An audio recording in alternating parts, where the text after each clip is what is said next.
এই যুব সমাজের অবক্ষয়ের অন্যতম একটা গুরুত্বপূর্ণ কারণ হচ্ছে আমরা ডিসকারেজ করি, অনুৎসাহ। একটা ছেলে ধরেন আমাদের সমাজে এমন হয় যে সে একটু নামাজি কালামি, একটু মসজিদ মাদ্রাসা মাহফিল নিয়ে থাকে, আমরা তাকে কি বলি? মুলেগিরি শুরু করছিস না, এবার তো মুলি সাহেব কি বলে, কি বলে না বলেন তো? আচ্ছা, একটা ছেলে লেখাপড়া শেষ করেছে, সে চাকরি পায় নাই, সেটা বাদামের দোকান দিছে, বা একটা সে আমড়া বিক্রি করতেছে, সে একটু ঝালমুড়ি বিক্রি করতেই পারে। এখন আপনি কি করতেছেন? আরে অমুকের পোলা, পরিবার কত সম্মানী ছিল, এখন সে বাদাম বিক্রি করে, শেষ করে দিয়েছি আমরা।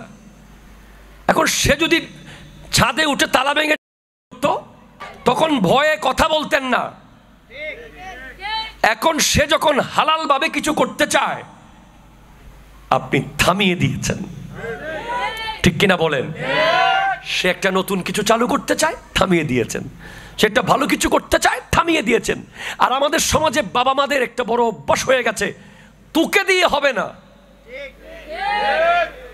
অনেক মুরব্বীরা আছে, আরে ওরে দিয়ে হবে না, আরে ওরে দিয়ে হবে না। আরে একটা খুব বাজে লাইন, কোরআন সুন্নাহ বিরোধী লাইন হচ্ছে ফল আর হামনা সিন্নি হন, ঠিক কিনা? কথা জোরে বলেন। এটা বলে বলে আমরা মানুষকে দমিয়ে ফেলি। আমি আমার জীবনে একটা ঘটনা আপনাকে বললে বুঝবেন। আমার এক ড্রাইভার ছিল বোয়ালখালী বাড়ি, সে না থাকলে আমি গাড়ি কোনোদিন শিখতে পারতাম না, ড্রাইভিং হয়তোবা। কেন? ড্রাইভাররা সবাই গাড়ি দিতে চায় না মালিককে। ও আপনি ব্যস্ত মানুষ, পারবেন না, তাড়াতাড়ি যেতে হবে, বিভিন্ন অজুহাত, দেরি হয়ে যাচ্ছে, আমাকে জোরে টানতে হবে, এভাবে বলে বলেছে, কোনোভাবে চায় না দিয়ে দিতে। কিন্তু ওই ছেলেটা বলছে, হুজুর, সে আমার ড্রাইভার, সে আমাকে বলতেছে, হুজুর গাড়িও আমার, হুজুর আপনি টান দেন, কিছু হলে গুণাগারে আমি দিব। সে আমাকে কি বলতেছে?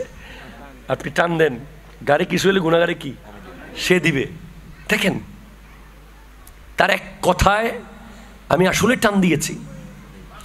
আল্লাহর মেহেরবানিতে আমি চালান শিখে ফেলেছি। আমরা একটা কথা বলতে শিখি সমাজে, তুই পারবি, ঠিক কিনা? জোরে কথা বলেন না, কথা বলেন না। তুই পারবি, তোকে দিয়ে হবে। নাত পড়বা? না না না, আল্লাহ আমি নাত পারবো, নাত পারবো না, না তুই পারবি, টান দে, টান দে বেটা, ঠিক কিনা? কথা বলেন। আজান দেব? আরে দিবি, তুই পারবি আজান দিতে, তুই দিয়ে দেখ, অনেক সুন্দর হবে, ঠিক কিনা? কথা জোরে বলেন।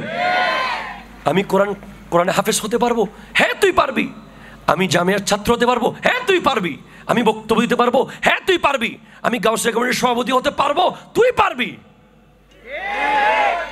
এই পারবি জিনিসটার অনেক মূল্য। আজকের সমাজের যুবকরা প্রতিনিয়ত অবক্ষয়ের দিকে যাচ্ছে। সে যা পারে তা করতে দেওয়া হচ্ছে না, তাকে প্রতিদিন রেফারেন্স দেওয়া হয়। অমুকের পোলা ডাক্তার হইছে, তুই কি হইছস? তমুকের পোলা ইঞ্জিনিয়ার হইছে, তোকে দিয়ে কিছু হচ্ছে না কেন? আরে ভাই, সবাই যদি ডাক্তার হয়, রুগী কে হবে? কথা জোরে কোন না, ঠিক কিনা? সবাই যদি ইঞ্জিনিয়ার হয়, তাহলে ঘর বানাবে কে? ঠিক কিনা? জোরে বলেন। আর আমাদের আরেকটা সমস্যা হচ্ছে স্মার্ট আনস্মার্ট। পয়সাওয়ালার পোলা যদি গরুর ব্যবসা করে, অ্যাগ্রো ফার্ম, আর গরিবের পোলাই করলে গরু বিহারি। কথা জোরে বলো, ঠিক কিনা? জোরে বলো। ছেলে কি করে? ছেলের অ্যাগ্রো ফার্ম আছে, ওরে বাপরে বাপ, তো মারাত্মক না। ছেলে কি করে? ওদের 10টা গরু আছে, আরে গরু বিহারি না, ঠিক কিনা? জোরে বলেন। এভাবে যদি আমি আপনাকে একটা একটা বুঝাই, আপনি অবাক হয়ে যাবেন। আমাদের মক্তব কি সুন্দর চলতেছে, মসজিদের মক্তব, একজন খাঁটি আশেকের রাসূল আলেম পড়াচ্ছে মক্তব। এখন যখন মডেল মাদ্রাসা, মক্তবে আপনার ছেলে মেয়ে যাকবা না জাগারে, মক্তবে গেলেই কি না গেলেই কি। কিন্তু যখন নামের আগে মডেল এসে গেছে, যেতেও হবে, টাকাও বেশি, ঠিক কিনা কথা জোরে বলেন। মডেল মাদ্রাসা, আর মক্তবে 50 টাকা দিস, 100 টাকা দিতে খবর হয়ে যাচ্ছে, কারণ নামটা মক্তব যে, আর ওখানে তো 2 তলার উপরে 3 তলার উপরে বিল্ডিং এর মাঝখানে খুব সুন্দর করে স্মার্ট করে মডেল মাদ্রাসা। এইভাবে করে আমরা বৈষম্য করেছি।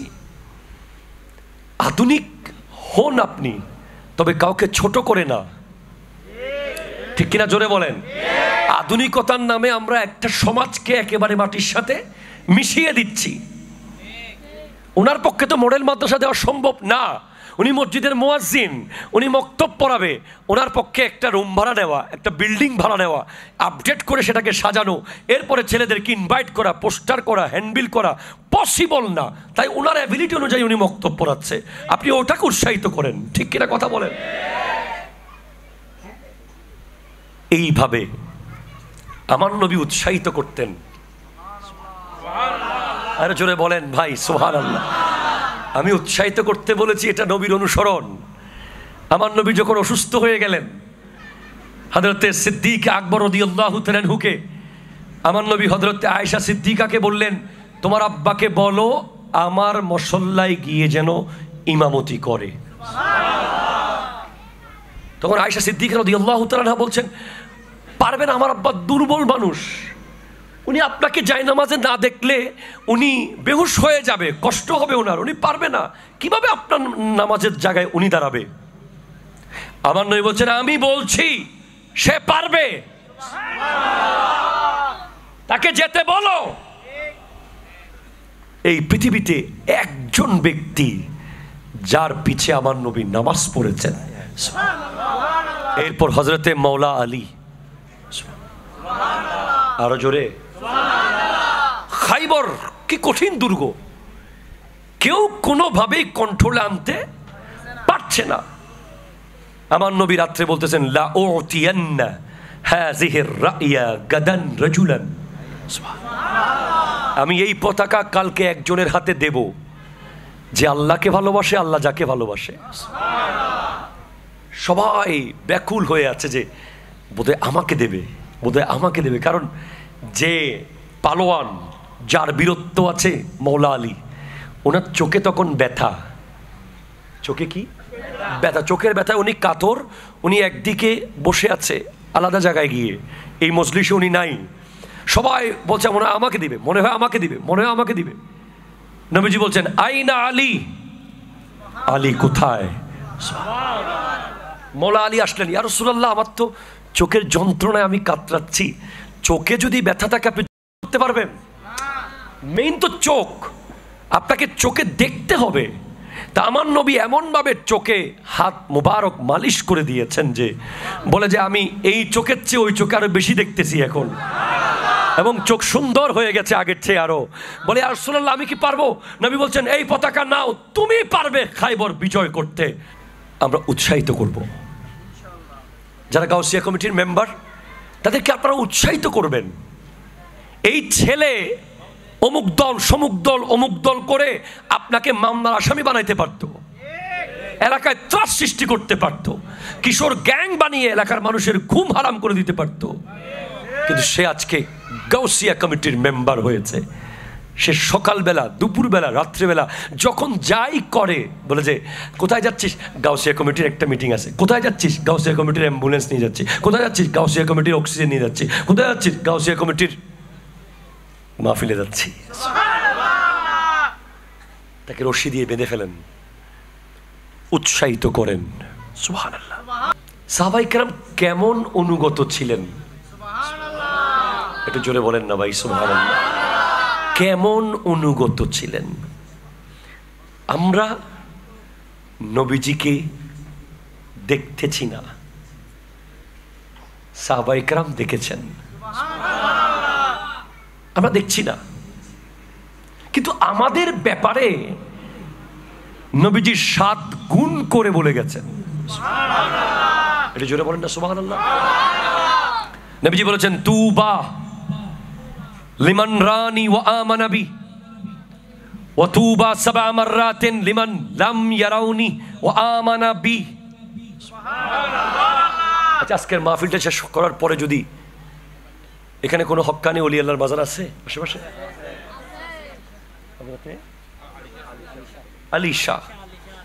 আলী শাহ রহমতুল্লাহ আলাইহি যদি এলাকার মানুষের কারো স্বপ্নে এসে বলে তোদেরকে মোবারকবাদ, মাহফিল সুন্দর হয়েছে, আপনারা খুশি হবেন? জি জি জি। যদি আলী শাহ আর একটু উপরে গিয়ে শাহিনশাহ বগদাদ শেখ সুলতান সৈয়দ আব্দুল কাদের জিলানী রহমতুল্লাহ আলাইহি বলেন তোদেরকে মোবারকবাদ। যদি আরো উপরে গিয়ে ইমাম জৈনুল আবেদিন বলেন,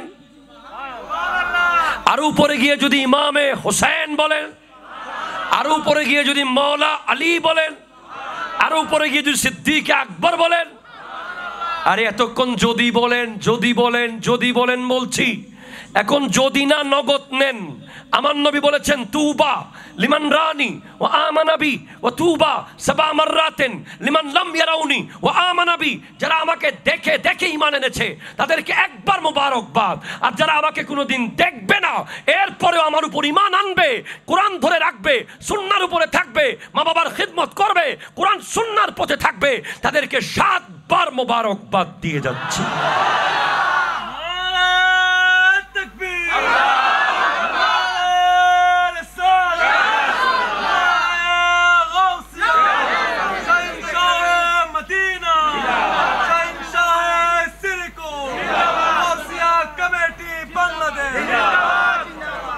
আল্লাহু আকবার, জোরে বলেন না। কেন সাহাবাদের মতো শানদাররা একবার পেল, আমরা কেন 7 বার পাবো? কারণ সাহাবাদের সামনে তো নবী ছিলেন, ওনারা তো দেখে দেখে মোহাব্বত করেছে, আর আমরা নবীজিকে দেখতেছি না, মোহাব্বত করতেছি। এর উপরে আবার 72 ফেরকার সাথে মোহাব্বত করতেছি, ঠিক কিনা? জোরে বলেন। আমরা কেউ যদি একটু কোরআন তিলাওয়াত করি 10,000 শয়তানের বিরুদ্ধে করতে হচ্ছে। আমরা কেউ যদি একটু দরুদ পড়ি 20,000 শয়তানের বিরুদ্ধে করে দরুদ পড়তে হচ্ছে, ঠিক কিনা কথা বলেন? আমরা কেউ যদি একটু কিয়াম করি, মিলাদ করি, জিকির করি, ভালো কাজ করি, সারাক্ষণ শয়তান চারপাশে লেগে আছে। সবচেয়ে বড় শয়তান তো এটা, আছে না নাই? সব শয়তানকে ইন্টারনেট, মোবাইল, ওয়াইফাই, মোটরসাইকেল, বন্ধু, turf, cricket, T20, football, PUBG, free fire, online জুয়া, অনলাইন গেম, এ সবগুলোকে জবে করে জিতে এসে ফজরের নামাজ, ঠিক কিনা কথা জোরে বলেন না?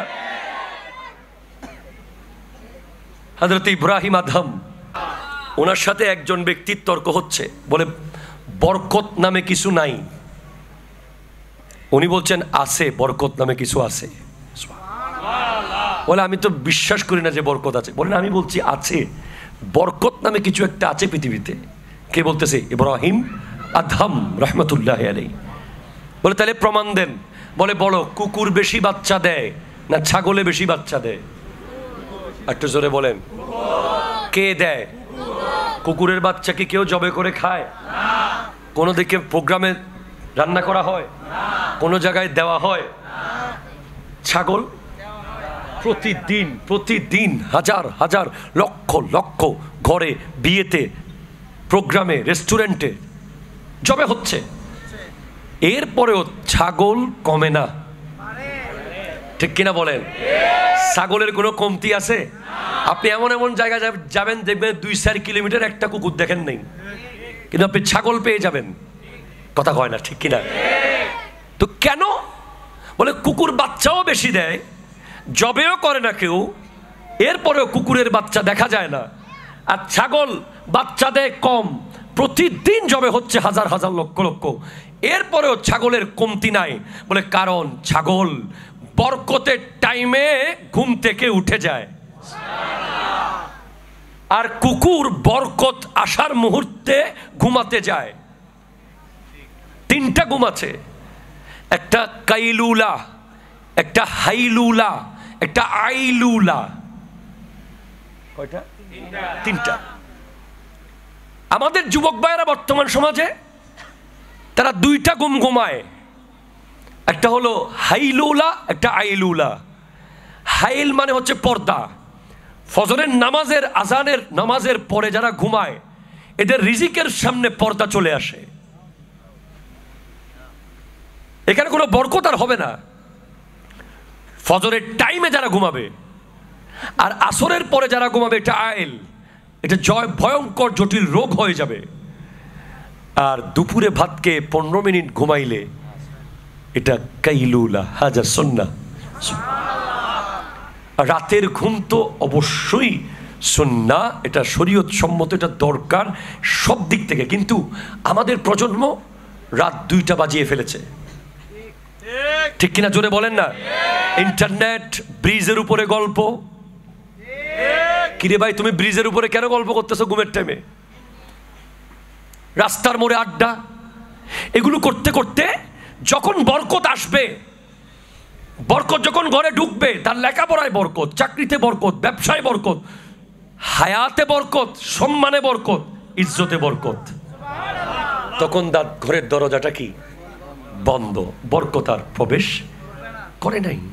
As a father, as a mother, as a parents, as a teacher, আপনার জন্য খুব সিরিয়াসলি দায়িত্ব নিতে হবে যে সন্তানকে জাস্ট টাইম সুবহে সাদিকে, যে টাইমে আমার নবীর আগমন হয়েছে, এই পৃথিবীতে বরকতের আগমন হয়েছে, রহমতের আগমন হয়েছে, নাজাতের আগমন হয়েছে, ইজ্জতের আগমন হয়েছে, সম্মানের আগমন হয়েছে, ইনসাফের আগমন হয়েছে, শান্তির আগমন হয়েছে।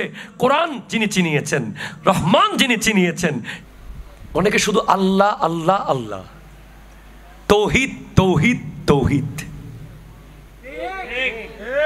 লিল্লাহে তাকবীর। কেন রে ভাই, কেন কেন করছেন এমন? বলেন কি কারণে করছেন? আল্লাহ বলছেন মাইয়ুতিল্লাহ ওয়ার রাসূলা, আর আপনি বলছেন আমি শুধু তাওহীদ করব, রিসালাত করব না। আল্লাহ বলছেন যে মাইয়ুতিল্লাহ ওয়ার রাসূলা, আপনি বলছেন শুধু নারায়ে তাকবীর দেব, রিসালাত দেব না। ঠিক কিনা বলেন না? মনে রাখবেন, শুধু আল্লাহর আনুগত্য যথেষ্ট নয়, আল্লাহ এটা গ্রহণ করবে না। রাসূলের আনুগত্য যদি না থাকে আল্লাহ গ্রহণ করবে না। মনে রাখবেন, বাপ রেগে গেলে মা এসে শান্ত করে, বস রেগে গেলে সেকেন্ড ম্যান এসে শান্ত করে, প্রিন্সিপাল রেগে গেলে ভাইস প্রিন্সিপাল এসে বোঝায়। ঠিক কিনা জোরে বলেন না? চেয়ারম্যান রেগে গেলে মেম্বার, কথা জোরে বলেন না? ঠিক কিনা? কিয়ামতের মাঠে আল্লাহ যদি রেগে যান, নবী এসে বোঝাবেন। কিন্তু নবী যদি রেগে যান, নবী যদি কাউকে থেকে মুখ ফিরান, खुदा जिसको पकड़े चुड़ा ले मोहम्मद सल्लल्लाहु अलैहि वसल्लम, नबी जिसको पकड़े चुड़ा नहीं सकता। इजন্য মাইয়ুতিল্লাহ ওয়া রাসূলা। আপনি কি মনে করেছেন এত কিছু করছেন, এত কিছু করছেন, আযাব আসতেছে না? আযাব আসতেছে না? কি করেন নাই বলেন? কি করেন নাই? কি জুলুম করেন নাই? কি অন্যায় করি নাই? আমার নবীকে নিজের বাড়ি থেকে বের করে দেওয়া হয়েছে, 1 মিনিট কোথাও দাঁড়াতে দেওয়া হয় নাই, কথা বলতে দেওয়া হয় নাই, বসতে দেওয়া হয় নাই, খাইতে দেওয়া হয় নাই। জুলুম জুলুম জুলুম করা হয়েছে। নবীজির কলিজার টুকরা সন্তানকে কারবালার মাঠে নাতিকে হয়েছে। আজকের দিন পর্যন্ত এই উম্মত সুদ, ঘুষ, জুলুম, অত্যাচার, ব্যভিচার, অন্যায়, ডাকাতি, চুরি, মাদক, এত অন্যায় করছে, এর পরেও আসমান ভেঙে পড়ে না কেন? বলে কেমনে পড়বে? মা কানা আল্লাহু লিউআযিবাহুম ওয়া আনতা ফীহিম। মদিনায় যতক্ষণ নবী শুয়ে আছেন পৃথিবীতে কোনো আযাব আসবে না, আসবে না। এত কিছু। এই ইদানিং দেখতেছি যে সুন্দর পুরুষের নামে কি যে আজে বাজে পুরুষ ড্রেস কোড কতগুলো পড়তেছে। লা হাওলা ওয়ালা কুওয়াতা ইল্লা বিল্লাহ। কি প্রজন্মকে কোথায় নিয়ে যাচ্ছে। এরপর আরো বাইরে হয়েছে এখন কি কি নারীদের মতো ড্রেস পরে। আমার নবী লানত দিয়েছেন তাদেরকে, যারা পুরুষ হয়ে নারীর মতো চলতে চাইবে, যারা নারী হয়ে পুরুষের মতো চলতে চাইবে, তাদের উপর লানত। হঠাৎ দেখবেন যে ওই বিমান পড়েছিল উত্তরার মাইলস্টোনে, আযাব এর চেয়ে আরো কয়েক কোটি গুণ আযাব জমে আছে এসে, কিন্তু আসতেছে না নবীর কারণে। মাহফিলের প্রধান অতিথির বক্তব্য শেষ, মোনাজাত শেষ, তবরুক দেওয়া শেষ। কালকে আর প্যান্ডেল, মাইক, সাউন্ড, ক্যামেরাম্যান, বিশেষ বক্তা, চেয়ারম্যান সাহেব পুরো খালি হয়ে যাবে। এই গোটা জগতের প্রধান অতিথি আমার নবী বানিয়ে রেখেছেন আল্লাহ। আল্লাহ জগৎ বানিয়েছেন, প্রধান অতিথি নবীকে বানিয়েছেন। গোটা জগৎটা একটা স্টেজ, একটা প্যান্ডেল, একটা মাহফিল। এই জগতের প্রধান অতিথি বানিয়েছেন নবীকে। যতক্ষণ নবীজি মদিনাতুল মুনাওয়ারায় আছেন, চাঁদ উঠবে, সূর্য হাসবে, সমুদ্রের ঢেউ চলবে, ফুল ফুটবে, পাখি কথা বলবে। আর যেদিন হাযা নাযীরুম মিনান নুযুরিল উলা আজিফাতিল আজিফা আল হাক্কাতু মাল হাক্কা আল কারিআতু মাল কারিআ সা ইয়াউমুদ্দিন যখন নক করবে, মদিনার রওজার ভিতরে মাটির তলে একেবারে জমিন সহ আকাশে তুলে ফেলা হবে। ইসরাফিল আলাইহিস সালামকে বলা হবে, ফুঁক দিয়ে দাও, যার জন্য এতদিন সবকিছু রেখে দিয়েছিলাম তাকে তুলে ফেলেছি, বাস এবার ফুঁক দিয়ে দাও। সেই ফুঁক দেওয়ার টাইম একেবারে দুয়ারে, একদম ঘরের দরজায় এমন করছে নক, কিয়ামত, খটখটানি। আল কারিয়াতু মাল কারিয়া ওয়া মা আদরাকা মাল কারিয়া ইয়াওমা ইয়াকুনুন নাসু কাল ফারাশিল মাবসুস ওয়া তাকুনুল জিবালু কাল ইহনিল মানফুশ। পাহাড়গুলো তুলার মতো উড়বে, মানুষ তুলার মতো উঠতে থাকবে। ফাআম্মা মান সাকুলাত মাওয়াজিনুহু ফাহুয়া ফি ঈশাতির রাদিয়া। যার সওয়াবের পাল্লা ভারী হবে সে চিরপ্রশান্তির জায়গায় চলে যাবে। ওয়া আম্মা মান খাফফাত মাওয়াজিনুহু ফাউম্মুহু হাবিয়া। সে হাবিয়াতে নিক্ষিপ্ত হবে। ওমা আদরাকা মা হিয়া, সেটা কি তুমি জানো? নারুন হামিয়া। আসো যুবক, জাস্ট স্টপ ইয়োরসেলফ। এখন দাঁড়িয়ে যাও যেখানে আছো। তুমি মাদকের রোডে আছো, এখন তওবা করে ব্যাক করো। তুমি টিজিং এর রোডে আছো, এখন তওবা করে ব্যাক করো। তুমি কিশোর গ্যাংকে আছো, এখন তওবা করে ব্যাক করো। তোমার সাথে কোনো বেগানার সম্পর্ক আছে, এখন তওবা করে ব্যাক করো। Just you turn yourself, come back to Allah. আল্লাহর দিকে চলে আসো। টাইম নাই, হয়তো কালকে ফজর তোমার জীবনের শেষ ফজর হতে পারে।